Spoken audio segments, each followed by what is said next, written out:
Hello and welcome, not so much to a car cast as an outdoor cast update video. Now this morning I'm actually on at the mouth of the River Tyne on a very foggy day. If you have a look out there, there's just fog hanging in the air.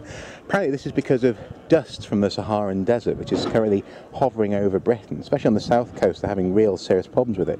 But here it's resulting in moisture gathering around the dust in the air. This very thick fog, despite it not being particularly warm or the right conditions for fog, really. It's a really atmospheric day though. Anyway, I am here next to a very interesting building, and this building, this black building behind me, is called the Old Lowlights building. And what this used to do is it used to be crucial in guiding ships into the mouth of the Tyne so they could get to Newcastle and beyond safely. You see, mud banks out there in the mouth of the Tyne were actually quite dangerous for ships.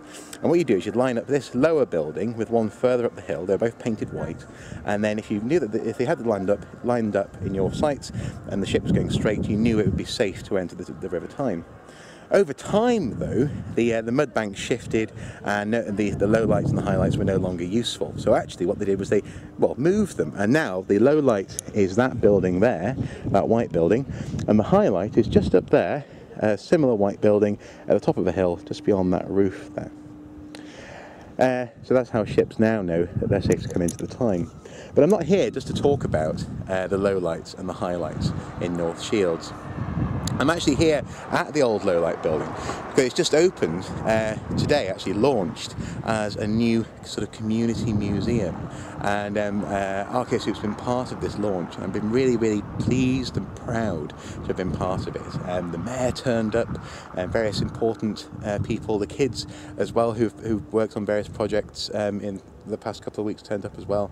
And essentially what we did was we showed the James Joins Up video. It was an official sort of premiere here at the museum.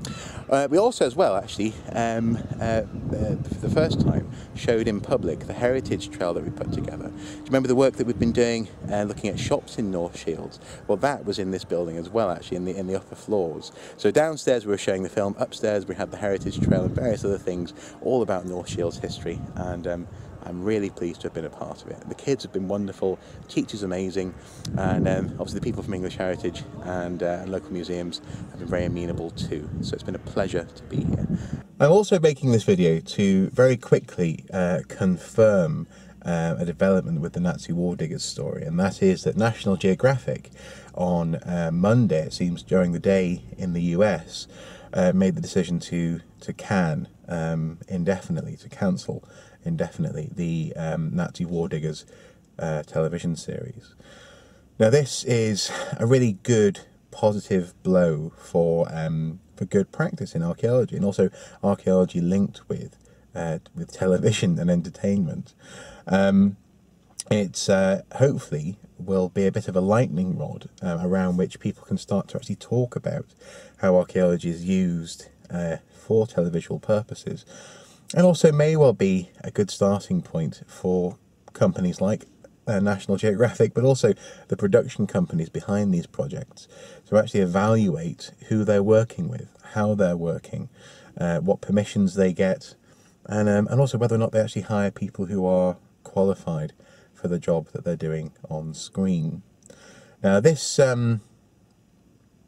result has come about because of a global response. People have been reacting across the world to what they saw, and also to the ethical, moral implications of the series itself, and how it was described, for example, on the National Geographic website, but also on the Clear Story website. And this has been no one person, no one campaign, no one group. This has been a huge response from a myriad of people, and I have to say I've been really pleased and proud to have been part of this. It's certainly not down to Archaeosoup or, for example, Andy Brockman. It's down to everyone chipping in. It was just a pleasure to be able to share that footage, to be able to actually preserve that footage so people could actually see it for themselves, and we weren't just relying on descriptions. That's the only thing that I'm actually proud of in that sense. But in terms of the result, just well done to everyone who made their opinion known about Nazi war diggers.